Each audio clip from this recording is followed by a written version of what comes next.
makabasag, God will make something new out of that brokenness. Ate Kim, English yun.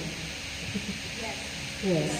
So, ito po, ang sabi, ang God's mandate. Ano ba yung pag sinabi mong mandate? Ito po ay utos, order, command, na ang bawat tao ay makonform sa kanyang imahe, the image of God.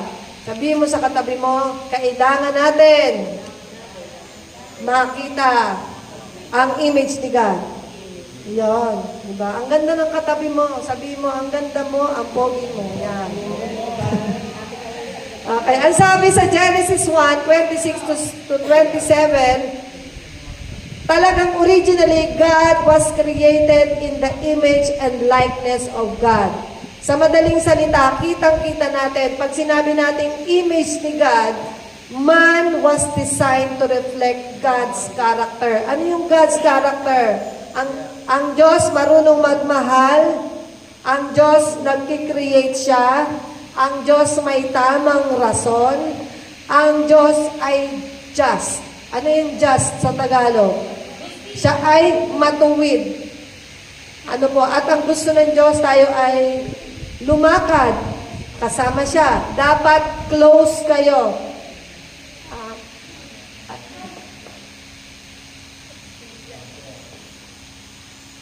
Dapat close kayo. Ang gusto ng Diyos, godly relationship. Pangatlo, dapat nire-represent natin yung kanyang authority over all the earth. Sinasabi dito, ito po ay sa pamamagitan ng kanyang creativity, ng kanyang work, ng kanyang communication and stewardship. Ini-express natin ang ating, kung ano yung character ng Diyos. Diba? Ayan, kagaya niya, no? Minamahal natin ang creation ng ating Panginoon. Pero, kahit nasa ganda ng plano ng Diyos, uulitin na naman natin, pag-uusapan na naman natin to, ang tatlong letra na tinatawag na English. Sin. Dahil dyan, nag-enter yan sa buhay ng tao, nagsimula yan dahil sa hindi pagsunod. Ano ang sabi? Wag kainin. Hindi malaman kung gutom mo, ano. Hindi naman sinabi doon, no? Sila ay nagutom, kaya sila ay kumain. Hindi naman ganun ang sinabi. Nag-disobey lang sila. At sabi nga, for all have sinned and fall short of the glory of God. So dahil dito, hindi naman nabawasan yung pagka-Diyos ng Diyos dahil sa ating kasalanan. Pero yung na-distort yung ating ability na maging talagang tayo ay nasa image ng God. Ma-reflect ang image ng Diyos. Na-distort. Ano ibig sabihin ng distort? Nasira. Ano po? At dahil din sa pagkasira na yan, tayo ay naging, tingnan mo kapag tayo hindi nasimba, di ba para tayong patay? Pagod. Pagod. Na parang hindi mo maintindihan. Dami-dami mong pinagdadaanan. At minsan nga, wala kang ginagawa, pagod ka pa rin. Diba? Wala man akong ginawa, natulog lang ako. Pero pag wala ka sa Lord talaga, spiritually dead ka. At isa pa, ikaw ay morally broken. Basag na basag ka. Sino dito naghahanap ng pag-ibig? Gusto ng mga kasama sa buhay, ang dami mga hinahanap. At minsan, dahil sa kahahanap, mali ang nahahanap. At ano nangyayari? Nagiging morally broken tayo. At ito yung pinaka nakakalungkot. Tayo ay disconnected. Wala tayong signal. Relationship natin, disconnected tayo sa Lord. Kapag ang cellphone natin, ito nag-iinit ang ulo. Walang signal. Pupunta sa isang lugar, di malaman. Ano ba ito? Meron po kami pinagmimitingan na place. Wala talagang signal. Kahit anong gawin mo, walang signal. At dahil dyan, disconnected. So, ganun din tayo. Pag wala tayong relationship sa Diyos, hindi natin naririnig. Para dun sa mga hirap na magbasa, meron namang paraan. Merong audio Bible. At sa pagkikinig mo ng audio Bible, ay ma-realize mo na nag-explore yung isip mo. Pinipicture mo, dito sa part na to, ano bang ginagawa ni Jesus dito? Naaawa siya dun sa mga tao. Ito pala yon. So kung hindi ka makapagbasa, kapatid, alam niyo po, marami nagagalit sa cellphone, ano? Pero tayo, binigyan naman tayo ng wisdom ni Lord. Let's use it sa mga bagay din na makinig ka sa mga preaching na magaganda. Hanap tayo ng tamang pakikinggan. Baka naman, meron tayo napapakinggan na aray ko. Diba? Kailangan din, kaya yung mga sineshare ko po sa inyo, napakaganda po nun talagang. This morning, I was able to listen sa yung kung paano kinreate ni Lord ang heaven and earth. At kung paano, pinakita, power yun di ba? Creation, power yun. Pero pinakita rin ni Lord sa Egypt, kung paano, tandaan 10 plagues, pinakita rin ng Lord yung power niya na lahat ng kanyang creation kaya niyang bawiin. Water turns into blood. No? We're talking of the plagues. Yung mga salot, di ba? O di ba? Water turned into blood. So, ibig sabihin may kakayahan ng Diyos. So, kung wala tayong relationship sa Diyos, hindi yan natin naiintindihan.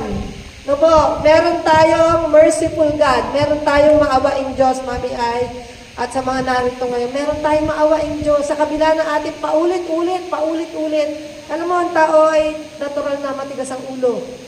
At hanggang hindi natin na isusuko lahat yan sa Panginoon. Talaga naman, sabi mo nga, paulit-ulit. Paulit-ulit na lang. At paulit-ulit sa paglayo natin, paulit-ulit din tayong masasaktan. Sasaktan ka talaga. Pero tinamawa, kung ikaw ay nasa Panginoon, sa kabila ng malagim na nangyari, malagim ha? Ang lalim ng Tagalog ko. Malagim na nangyari. At talaga naman, nakakadismaya. Kung ikaw ay wala sa Panginoon, dismayado ka na. Pero tinamawa kung paano natin tinanggap ang nangyari yan. At ano ba naisip natin? Hindi yan, blessing yan. Mamaya, meron pa akong ibang sasabihin sa inyo. So, ang plano ng Diyos na tayo ay i-redeem. Alam niyo yung antisipo? Pag bumili ka ng soft drinks, may antisipo. Babalik mo yung bote. Ang halaga ng soft drinks ay 10 pesos. May deposit, 10. Ay, grabe. Ang mahal ang deposit no? Di ba? Kasi nung sa amin, mga dos-dos lang, di ba? No, ba? Nung panahon namin, dos lang yon. Ngayon, kalahati na. Grabe naman. Pero pag binenta mo yon sa bentahan ng bote, mura lang yun. Wala piso pa. Wala pang piso. So, ang Lord, meron siyang ginawang paraan kung paano tayo tutubusin. Ano ibig sabihin nun? Para ma-recover. Dahil nga dyan sa kasalanan na yan, nawala yung magandang imahe na talagang plano ng Diyos para sa atin. Ano po? Sige, paano naman yung sisimulan? Siyempre may plano si Lord. Pag gagawa ka ng bahay, kapitan, di mo naman pwedeng sabihin, Nay, ang bahay mo, ganito mangyayari dyan. Saan ba ang pinto? Ang pinto na dito. Di ba naggagawa ka ng plano? Magdodrawing ka pa nga. May drawing, may blueprint. Nay, eto ang pinto mo, Nay. May second floor ka na, Nay. Dito sa kabila, sina ate ay dyan. Hindi lang ikaw dyan, bahay. Etong side na to, itong room na to. Meron kang plano. So, ganun din ang Diyos. Paano ka marirecover? Meron siyang plano. I-restore niya. Sige, eto na yon. Ang unang-unang plano ng ating Panginoon, ang ating Diyos Ama. Paano kaya nga yun? Through Jesus Christ. So, paano yun at Lord? So, ang plano, i-restore ang image that was damaged by sin. Yung sinira ng kasalanan, bubuhay ka ulit. Tandaan po natin, we are all broken vessel. Bago tayo natin nakilala ang Diyos, tayo po yung mga basag na. Tayo po yung mga spiritually dead. Tayo po yung mga morally broken. Wala tayong signal sa Panginoon. Yung ating relationship, zero. Pero nang tinanggap natin ang ating Panginoon, dyan nagsimula. I hope someone is taking notes. Ate kayo, mas maganda ikaw muna. So, number 1, ano yung God's, number 1, di ba sabi natin, ano yung redemptive work? Ayan. Sabi kasi dito, ang mandate ng Diyos o yung utos ng Diyos, tayo ay maging conform sa image ng Jesus. Number 1, letter A, God's redemptive work through Jesus Christ. Ba't walang charger? Okay.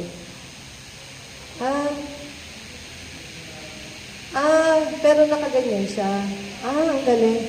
May dala naman akong laptop. Sige. Anyway, sige po. So, ano yung plano? Sige, makinig na lang po kayo mabuti dahil mahalaga po ito. Anong plano ng Diyos for restoration? Tanda mo kapatid, nung tinanggap mo si Jesus bilang Lord, God, and Savior, ikaw po ay ginawa niya ng new creation. Hindi ka recycled. Pag recycled, ikaw ay luma na pinapaganda. Tama?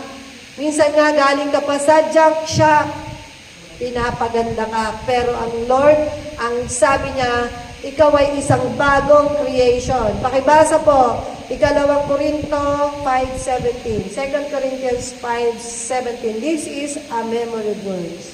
Therefore, if anyone is in Christ, he is a new creation. Gusto ko po yung Tagalog para mas maganda. Pakibasa po sa Tagalog, Ate Daniela. Kaya't kung nakipag-isa na kay Kristo ang isang tao, isa na siyang bagong nilalang. Wala na ang dati niyang pagkatao, sa halip ito'y napalitan na ng bago. The old is gone, the new one has come. O diba? Sige nga, tingnan mo yung katabi mo, mukha bang binago ni Lord yan? O diba, hindi naman sinabi ni Lord dun sa verse na yun, that you will be recycled from basura to a new creation. Hindi ganun eh. Hindi ka recycled. Sabihin mo sa katabi mo, hindi ka recycled. Bago ka. Yun.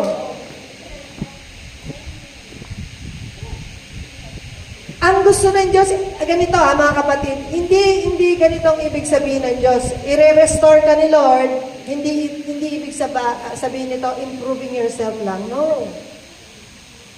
We become entirely a new creation. As in, super bago. Super bago. Nakikita mo pa ba yung dating ikaw? Palamura, palainom, ano pa? Ano pa, mama? Bingi ako. Nag-smoke o naninigarilyo ka ba? Ay, naku kapatid, aaray ko. Kung meron ka pa niya, kung natalikuran mo na, huwag mo nang balikan. Kasi you're a new creation. Binigyan ka na ni Diyos, ng Lord ng pagkakataon. You are spiritually reborn. Diba? Iba ka na. Kung dati kulot na kulot ka, para ka natuwiran ng buhok, nagpariban ka. Bagong ano yun eh. Bagong image yun eh. Aray ko. Ayan. Pag sinabi natin spiritually reborn. Okay, sige, eto ang old self ko. Eto yung dating ako. Yung dating ako, punong-puno ng guilt. Parang pakiramdam ko, pag titingnan ako ng tao, parang sinasabi, meron kang ginawa. Ganito ka. Ganito ka. Lahat ng nega, nasa isip natin, guilty. Sino naging guilty dati? Guilty, o diba? Kahit wala naman sinasabi yung tao, pakiramdam mo, pag nadakan, pinag-uusapan ako nitong mga to. Diba? Nagiging paranoid tayo kasi akala natin, grabe naman, ano ba naman to?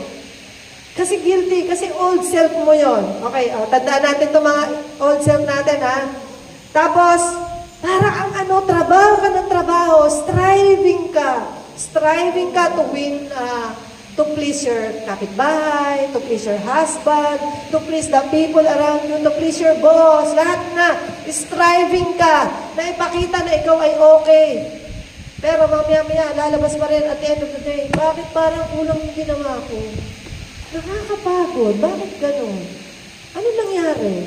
At i-analyze mo na i-analyze mo. Ito sa old self to, ha? Maniwala po kayo, minsan sinusundo na ako ni Mami doon sa trabaho. Ipinagbubuksan. Talaga naman, gusto kong tapusin yung trabaho ko. Bakit? Iniisip ko bukas, dadami ulit yung trabaho na to, tatapusin ko na to ngayon, magpapakapuyat ako, napagod ako. Di ba po? Tapos, ano yung old self natin? Pansinin nyo, spiritually empty. Empty ka. Ang feeling mo, eto, naabot ko na yung gusto ko, kapitan na ako. Sige, kapitan, eto ha. Example, kapitan na ako. Pero kung wala kang Lord, wala, empty ka. Kasi ikaw lang yung isang taong nakatayo dyan. Lagyan ka ng posisyon. Pero kung wala kang Diyos, sabi ko nga, Lord, salamat kasi nandiyan ka. Kasi kung kami po ay hindi ganito, siguro napakalungkot. Sobrang lungkot. O ano yun, di ba? At lahat ng bagay na ginagawa natin, tayo ay tumatakbo ng takbo sa pamamagitan ng ating sariling lakas. At pag nag-decide ako, ito nga yung conviction sa akin ng Lord, sabi ko, Lord, malimit ako, I am deciding sa sarili kong, hindi nga ako nagkukonsulta sa iyo minsan Banat tayo ng banat Basta akala natin, ito yung alam mo, ito yung gagawin ko. Pero nalimutan natin, meron tayong dapat kinukonsulta. Ano po? O sige, eto. Ikaw po ay nire-redefine ng ating Panginoon. You are spiritually reborn. O paano naman? Eto na yung new self mo. Dahil new self mo to, ang lagi mong pakiramdam sa bawat maling gagawin ko, Lord, nahingi kang tao, di ba? Lord, I'm sorry. Nagkakaroon ka na ng conviction Pero yung dati, kahit gumawa ka ng kasalanan, nakakamandhid kaya ang kasalanan. Ang sarap ng pakiramdam sa katawan Nalilimutan mo na yung eternal death, ayoko yun. Pero dahil ikaw, pakiramdam mo, sabi mo, Lord, eto na, tinatanggap kita bilang aking Diyos, Panginoon, at tagapagligtas. At dahil dyan, Lord, lagi kong tatandaan, I am forgiven. Diba? Kaya nga tayo nagkakandaluha, pag tayo nag-praise and worship, nagkakanda, subsub tayo, nagkakanda, iyak tayo, dahil alam natin, yung joy na yon, it's not a joy of sadness. It's a joy na ako, Lord, ay pinatawad mo. Grabe ka, Lord, sa kabila ng lahat ng ginagawa ko, mahal na mahal mo pala talaga ako. Na yung nakikita ko dati, nega pala to, mali, nung ako'y pinatawad mo, ramdam na ramdam ko yung pagpapatawad mo, iba pala to, Lord. Napaka-bless ko pala talaga. At dahil bago ka na, ikaw ay spiritually reborn, na ayos ka na. Ikaw ay inaayos ni Lord. Ang isa pa, meron ka ng connection kay God. Hindi na nawawala ng signal, tama? At kahit nga naglalakad ka, Lord, tulungan mo po ako. Kahit nga kapirasong bagay, Lord, tama ba ito? Lagi na kayo nag-uusap ni Lord, tama? Nakikipag-usap sa Lord? O deadma lang din pa rin? Hindi na, di ba? Lagi na, tama nga si Mami, naiinis sa pananahe. Ano ba naman ito? Kaya pag tinatanong ko sa pag nag-video call kami, lapit namin, ano na sabi niya, hindi ko pa tapos iba na naman ang gusto So, di ba? Pero sabi niya, Lord, kaya ko to. Ilan na lang? 2 na lang. At dahil tayo spiritually reborn, nakikinig na tayo sa Holy Spirit. Sabi nga ng mga bata ng Bible study namin, Mami, God, konsensya. Nakukonsensya ka na? Nakukonvict ka na. I like the term. Sabi nga ni Ma'am Tani, ang conviction. Yung conviction. Pagka mali yung ginawa mo, naku Lord, sorry po. Dati-dati yan, bahala siya. Pero ngayon, Lord, sorry po, mali pala yung ginawa ko. At kung ikay matapang-tapang, sasabihin mo talaga, sorry talaga, mali yung ginawa ko sa'yo kanina. Uy, pasensya ka na ha. Yung may pag-amin, nakukonvict ka na kasi guided ka na ng Holy Spirit. You don't just talk. You walk the talk. O, ayan. At sabi dito, ngayon, binibigyan na natin dahil ito po ay ikaw ay spiritually reborn, pati yung mga kagustuhan mo naiiba na. Dati gusto kong yumaman. Ito magpapagawa ng bahay. Nagpapagawa kami ng bahay na alam mo kung anong nasa isip ko, Lord, hayaan mo na ang bahay na ito ay magamit sa gawain mo. Kaya mami, expect mo po na yung bahay na gagawin at ang buong Basilio 8, pag-pray natin na malagyan natin ang gawain mo. Let us ask God to help us make people realize na talagang iba ang plano ng Diyos. Nega, pero positive yun. Okay. Next po. Hindi po ito yung pagbabago lang ng ugali, kundi natatransform dapat yung puso mo. Natatransform. Sabihin mo sa katabi mo, transform. Ayan. Nire-redefine ka nga ni Lord Nire-redefine ka. Dapat ayan na. Sa iba kasi kailangan, diba, sa dating buhay ko, meron ako mga gagawin para masabi ko na ako'y maliligtas. Kailangan meron akong gawin para masabi ko na ako ay holy. Sabi ko nga sa inyo, yung 20 pesos na ilalagay ko dun sa tithes and offering. Proud na ako, no? 20 to. Hindi nakalansing Kasi di ba pag maghulog ka, nakalansing. Pero pag 20, Pero ngayon, sabi ni Lord sa akin, anak, Pag meron kang ni-receive na pagpapala, huwag kang matakot na ibigay yung tamang dapat ibigay. Bakit? Kasi si Lord, babalik niya yan sa'yo. Totoo po yan. Dapat meron tayong, yung ating pag-uugali, dapat laging may pagpapasalamat sa Diyos. Dapat grateful tayo. Sabihin mo sa katabi mo, be grateful. Dahil sa pamamagitan po niya, talaga makikita mo yung pagbabago ng puso natin. Ito. Okay, dahil tayo po, nung mula po nang tayo ay ma-born again, tayo po ay na-redefine na. Iba ka na. Sabihin mo sa katabi mo, iba ka na.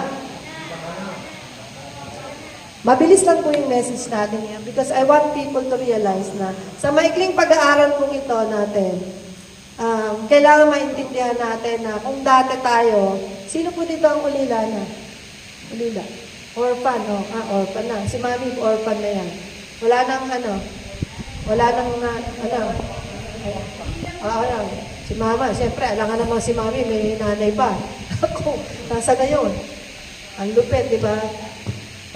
Dati tayo, pakiramdam natin, nag-iisa tayo, di ba? Pero meron tayong isang tatay.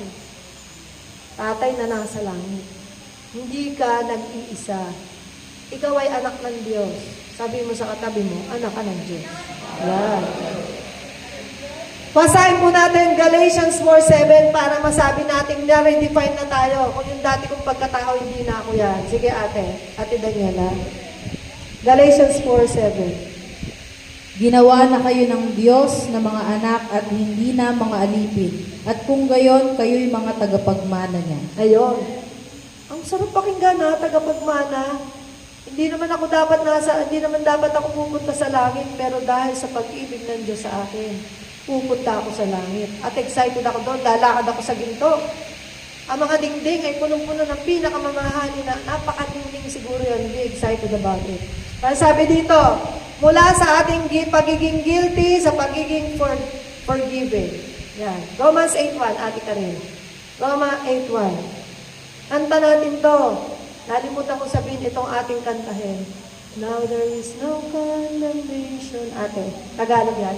Ay, English din yan. Ay, ate, ikaw na ano. Kaya nga, wala nang kahatulang parusa sa mga taong nakipag-isa na kay Kristo Ayun. Jesus. Diba? There is no condemnation. Wala na. Hindi ka na guilty, hindi ka na sisisi, hindi ka na ikaw. Ganto ka. Hindi na ganun. Ang makikita na sa atin ay yung isang taong pinatawad ng Diyos. At ang sabi dito, mula sa pagkabasag, ikaw ay i-restore. Gagawin ka niya uling buo. Psalm 147:3.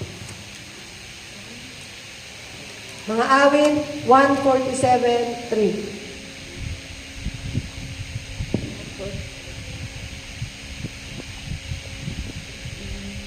At ang mga pusong wasak ay kanya ring lulunasan. Ang natamo nilang sugat ay bibigyang kagalingan. Ayun. Mami, do you feel restored? Diba? Nakita ko yung reaction niya. Talaga naman. Mula sa pagkawasak, ikaw nga muna ng bahay. Kakatuwa mo yun. Diba hindi? Pero tingnan ko, wasak wasak yung damdamin mo, pero when you know that you have God, buo ang pakaramdam mo. At bubuin ka pa ni Lord nang hindi mo inaasahan, matinding pagkabuo. Next po, Ephesians 2:10, ito memory verse din po. Tanda po natin, mga kabataan, pag may memorize natin ka ng mga mahalagang verses. Ephesians 2:10. Sa English po yan, for we are God's workmanship. Kung ano tayo ngayon ay gawa ng Diyos at sa pakikipag-isa natin kay Kristo Jesus, ay nilikha niya tayo para sa mabubuting gawa na inihanda niya noong una pa man upang gawin natin. Amen. Dati, Mami, walang kaalaga ang buhay, wala kang purpose. Sino nagtanong na dati, bakit ba ako'y nagigising pa? May mga pagkakataon sa buhay ko na trabaho. Sabi, trabaho lang ako ng trabaho, gigising sa umaga. Kailangan kong gumising ng maaga kasi ang dami kong gagawin. Uuwi ako ng gabi na tutulog. Paulit-ulit. At pakiramdam ko, parang walang kakwenta-kwentang mabuhay. Pero nung makilala natin ang Panginoon, sabi ko, ito pala yung reason, Lord. May purpose pala ako. Tingnan mo yung katabi mo, mukha bang may purpose. Hindi lang para ipagluto ang mga pastor, Mami, ay. Ministry mo yan magpakain ng masarap. Diba? Kayo maghipag ay hindi ko maintindihan. Kayo mga mami dito, ang sarap ng magluto. Salamat naman, pagluluto mo. Salamat mami sa mga masasarap na pagkain binibigay niyo sa akin. At sige, Ephesians 2:10. O panghuling verse dito sa redefined ka ni Diyos, sa reborn ka. From not enough to complete in Christ. Colossians 2:10 atin.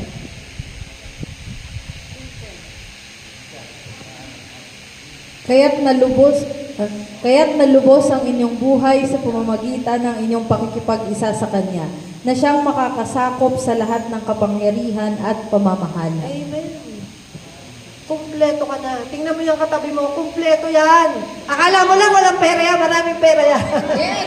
Amen. May pera mo na ba? Akala mo lang mahirap yan, mayaman yan. Diba? Pag iniisip-isip mo, ano sinasabi mo mahirap ako? Mayaman ako. Mayaman tayo. Ikaw maging anak ng Diyos, hindi ka pa kaya yayaman noon.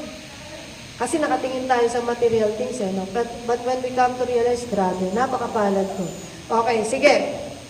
Nire-redefine ka ng Lord. Ang sabi ng mundo, salbahe ka, ganito ka, makasalanan ka, hindi ka pwede dito. Nakakaranas tayo ng ganyan. Pero sa Lord, nire-redefine ka. Ibig sabihin, bawa dati, si Aileen na manikurista. Mami ay, gusto kong ipaalala sa'yo na ikaw ay may gift. Ano yun? Hindi lang maglinis ang uko at magluto. You were able na makapag-evangelize ka. At para paalala sa'yo, yung in-evangelize mo, ngayon, napakarami nanganak. Na akala natin yung simpleng pag-share lang natin, hindi mo alam kung paano mo nabago yung mga buhay na yon. Mami Eve, yung pagpapakita sa mga kapatid, yung pagtitimpi sa pagmamaldita nila, ngayon nakikita mo, lahat sila nag-church. Yung parang imposible, yung parang sinasabing ganito, yung mga anak mo, salbahe sila, pero ngayon, siya na, at proud pa siya na sabihin, more na rin ako. Akala natin, wala tayo, pero God redefines you. Ang sabi ng Diyos, ito ka. Kaya panghawakan mo yun, niredefine ka na ng Lord. Iba ka na. Lagi po natin tatandaan, ano yung binayaran ni Jesus para sa atin. Akala natin, akala ko nung bata ko, palabas lang yun eh. Tuwing Biyernes Santo, Huwebes Santo, nakapa ako si Jesus. Hindi pala, dapat pala pahalagahan ko yun. Meron palang ginawa ang Diyos para sa akin. Masakit yun Physical yun eh. Pero masakit yun sa loob. O kaya, sisihin ka, wala ka namang kasalanan. Di ba masakit yun? Pero God took it all. Jesus tinanggap niya lahat para sa iyo at para sa akin. Ano pa? Dapat tandaan mo na nire-define ka na ni Jesus, nire-define ka na ng Diyos, at alam mo na kung saan ka pupunta. Wala nang pwede magsabi sa iyo, impyerno ang punta mo. Saan ang punta mo? Saan tayo bound? Heaven bound. Heaven bound po tayong lahat. At kapatid, tandaan mo, bakit at ano ba ang dahilan? At ano ba yung pagkaka-create niya sa'yo? Mommy, you won't just sit there. One day, you will stand up and testify the goodness of God. Mommy, ay babalik din yan. Makikita mo, isang araw, hindi kulang ang 5 minuto para i-share mo kung paano ka binago ng Diyos. Malapit na matupad yan. Lahat ng pangarap mo, ibibigay ni Lord sa'yo. Inaayos lang yan. Napo, napakaganda ng plano ng Lord. Para sa atin ang message na to. Pero sasabihin mo sa sarili mo, akin yata talaga to. Para sa akin ang araw na to. Ang ibig sabihin, hindi ka na dapat mabuhay sa dating ikaw. Alis na yan. Kalimutan na yung dating ikaw. Pag tinanggal na yung bisyo, huwag nang balikan. Huwag na natin balikan. Kasi nire-redefine ka na ni Lord. Binibigyan ka niya na ng bago. Matinding testimony yun eh. Eto ako dati eh.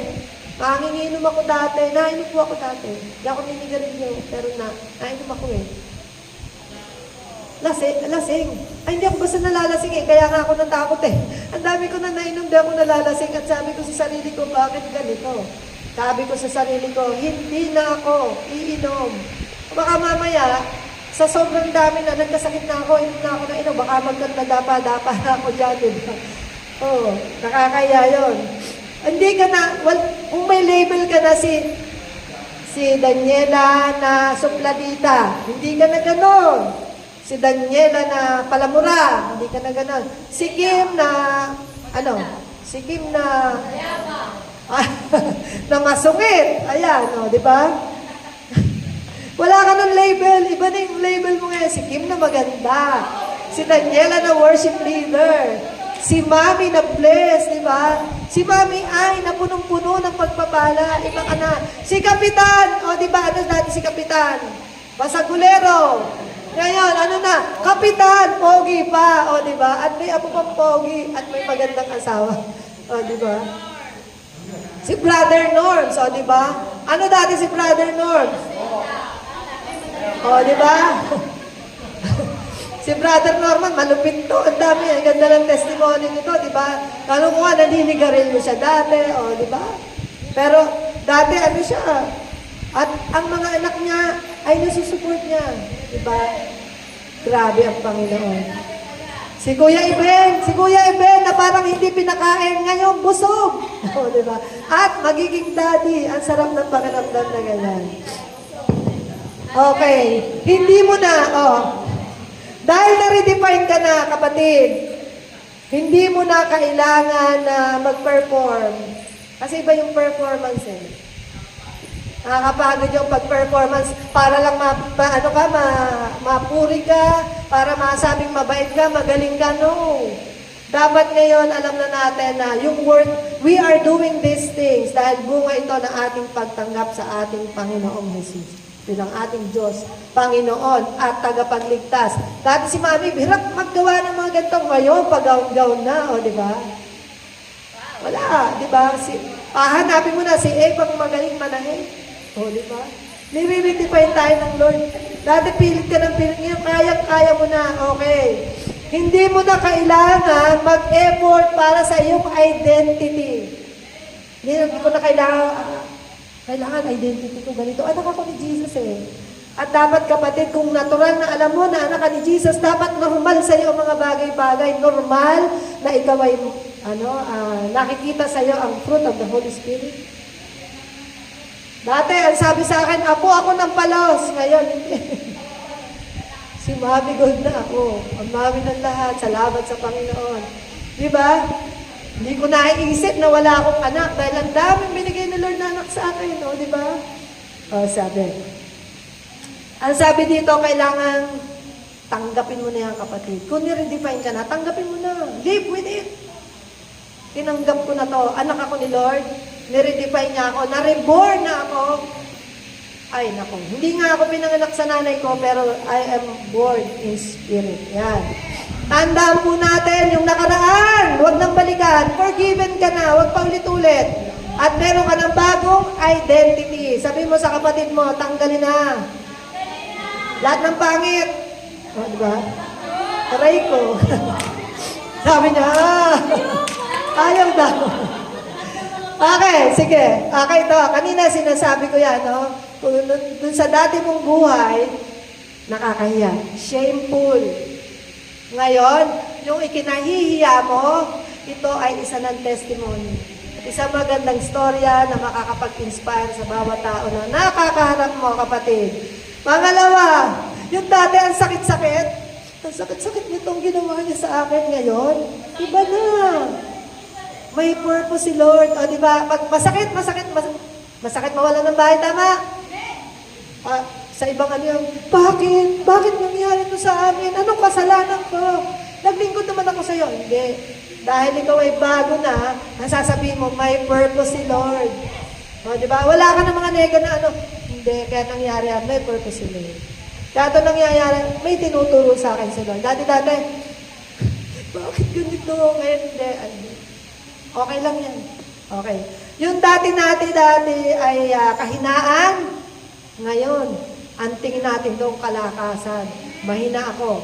Pero si Jesus, ang aking Panginoon, sa oras na ito, malakas siya sa buhay ko. Kaya nga natin napapaglabanan ang lahat. Ate, pakibasa po, 2 Corinthians 12:9.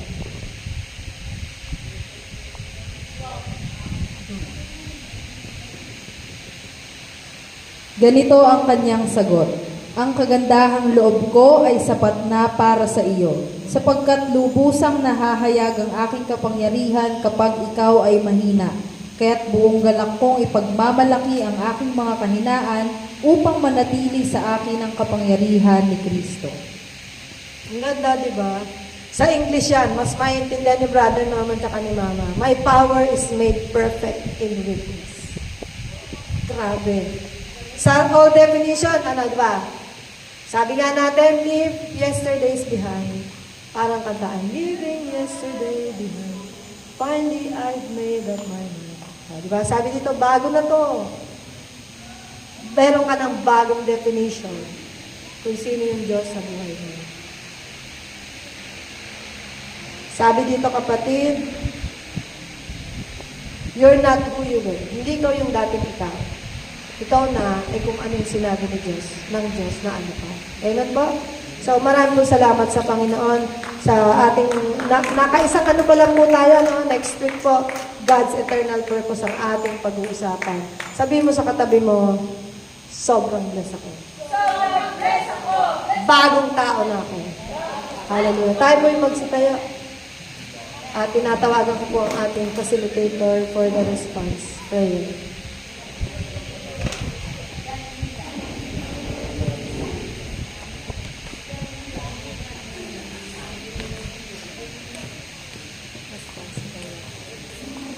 At ate, pakitugtugan.